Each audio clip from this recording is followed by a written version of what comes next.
Sultan Agung dari Mataram Islam melancarkan 2 kali serangan besar-besaran ke Batavia, pusat kekuasaan VOC yang dipimpin oleh Jan Pieterszoon Koen. Kedua serangan tersebut terjadi pada tahun 1628 dan 1629.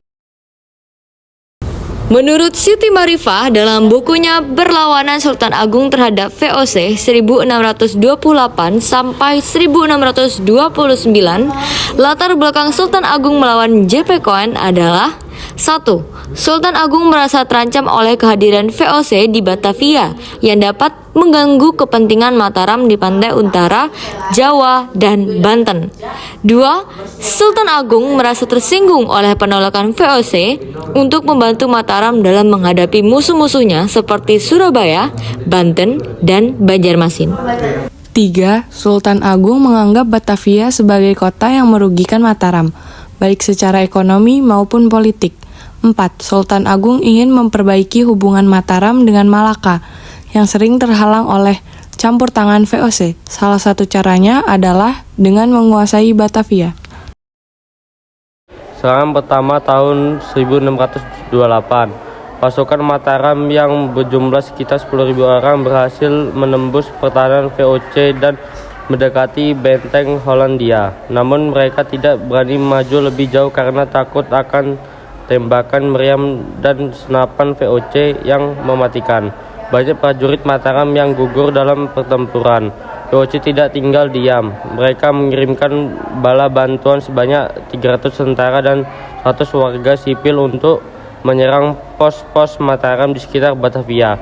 Mereka juga membakar dan merusak rumah-rumah, ladang-ladang, dan perahu-perahu milik penduduk setempat yang bersimpati dengan Mataram. Akibatnya pasukan Mataram kehilangan dukungan logistik dan moral. Serangan kedua tahun 1629.